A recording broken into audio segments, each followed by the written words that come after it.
Who I Am on 102.7 WMOM 721, 21 minutes after 7 o'clock. Good morning, West Michigan. Chris here with you.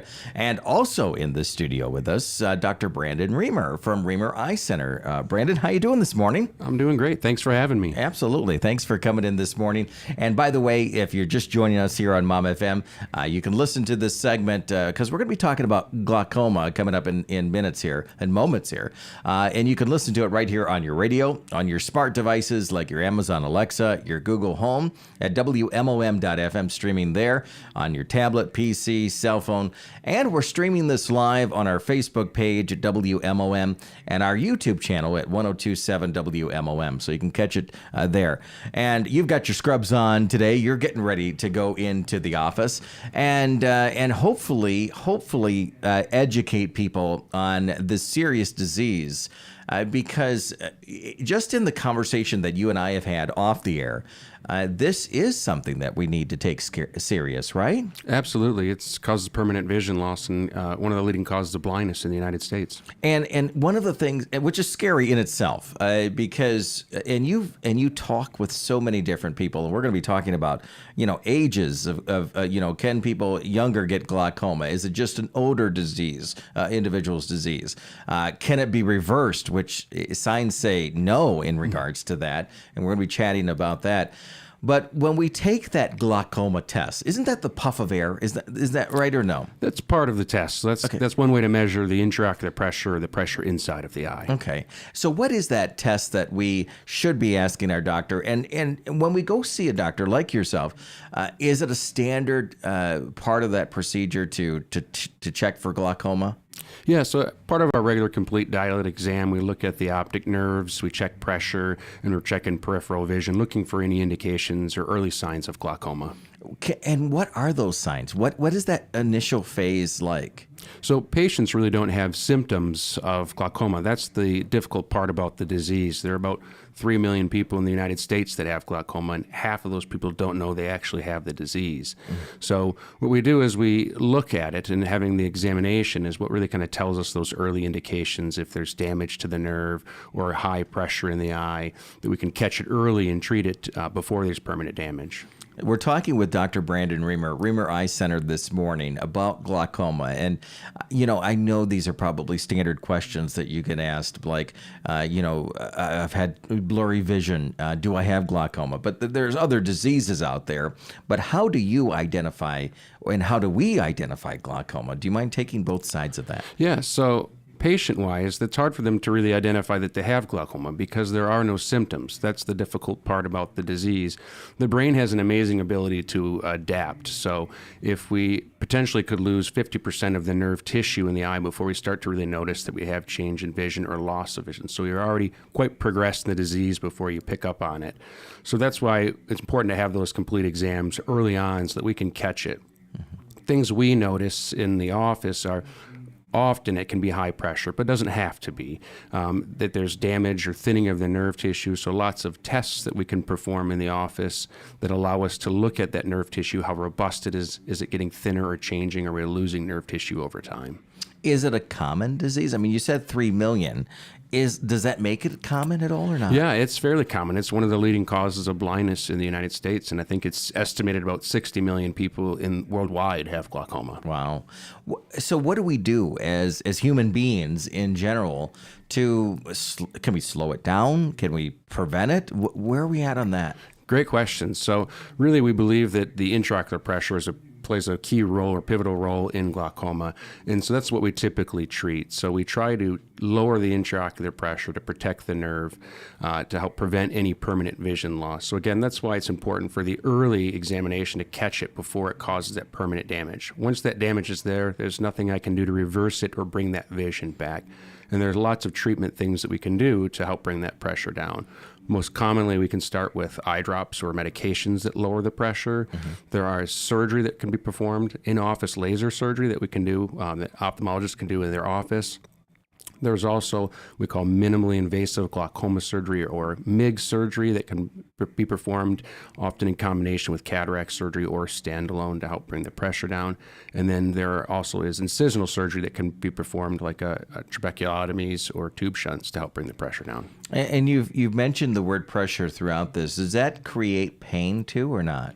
So not typically. So in the typical case of what we call primary open angle glaucoma, is it's a slow rise in pressure, and the pressure fluctuates throughout the day. But the thought is that pressure can peak and cause a small amount of damage that adds up over time. There are types of glaucoma, such as angle closure glaucoma, that the pressure really skyrockets almost overnight because the drainage canal becomes completely obstructed. And when that pressure really shoots up, that can cause significant nausea, vomiting, headache, eye pain, and blurry vision. And that's a medical emergency that can cause blindness within a few days. We're talking with Dr. Brandon Riemer from Riemer Eye Center. I think you just kind of answered my next question, but I'm going to throw it out there anyway.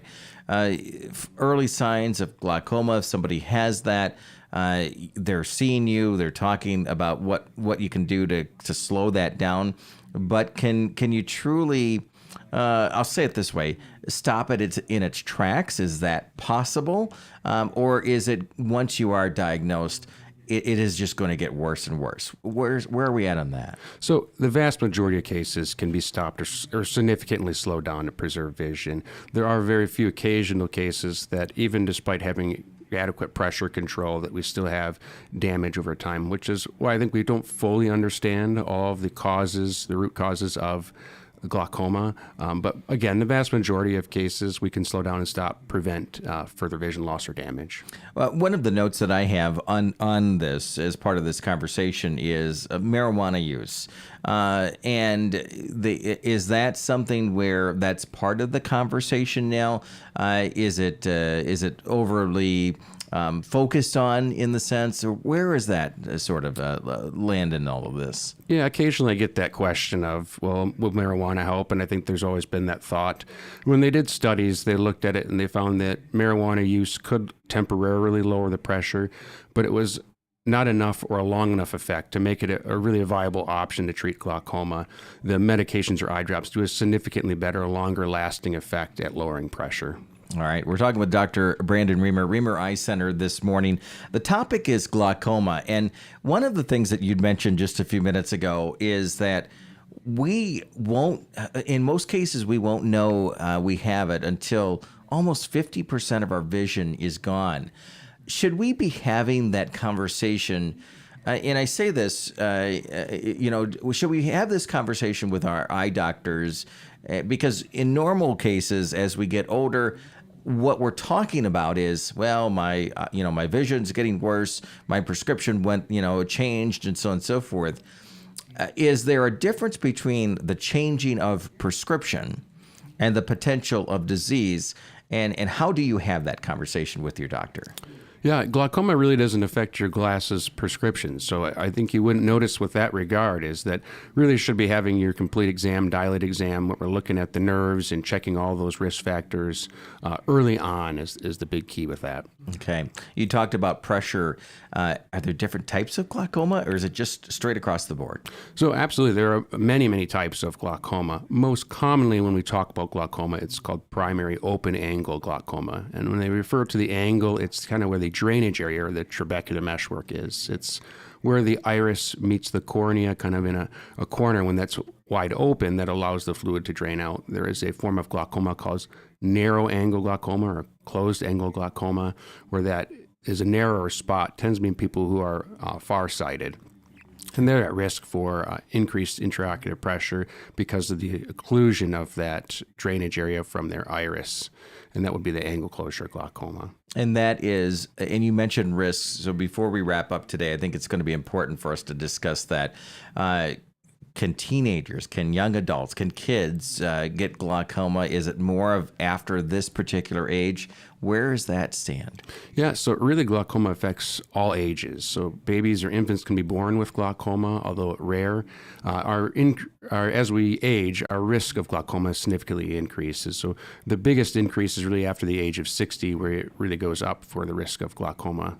Other risk factors would include people who have a family history. So there is a genetic component. So if you have a family history of glaucoma, important to get in early for eye examinations. People who have African American or Latino descent have a higher rate of glaucoma as well. And other eye conditions or other medical conditions can increase risk of glaucoma, such as diabetes.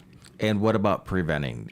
Eat healthy, so on and so forth, or does it matter? Yeah, they looked at lots of studies of things that could potentially help alter the pressure, exercise, neckties being too tight, inversion tables, none of which they found really made a big difference or would really help or prevent. So really it's getting the eye exams and getting treatment when it's needed. All right. Very good information. Anything we missed this morning that it's important to relay to the listeners and viewers? Yeah, I think the key is preventative. So catching it early before there's permanent damage and getting treatment early on. So seeking good eye care, and at our centers around here, we offer that full range of all the treatment options for you.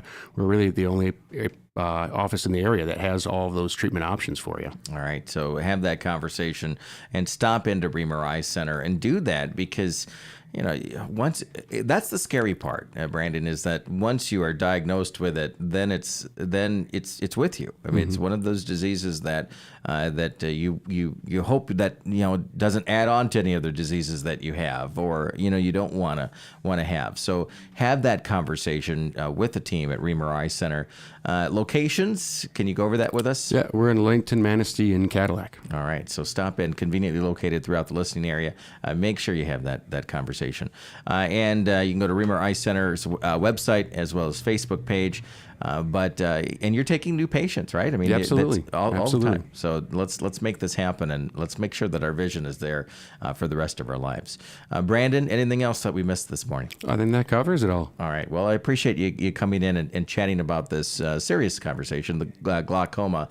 And for the viewers and listeners, if you missed any of this segment, you can watch it. It's in its entirety on our Facebook page at WMOM, as well as our YouTube channel, 1027 WMOM. Check it out and review it, and then obviously give the team at Riemer Eye Center a call today and set up that appointment. Brandon, thanks so much for coming in. Thanks for having me. Absolutely.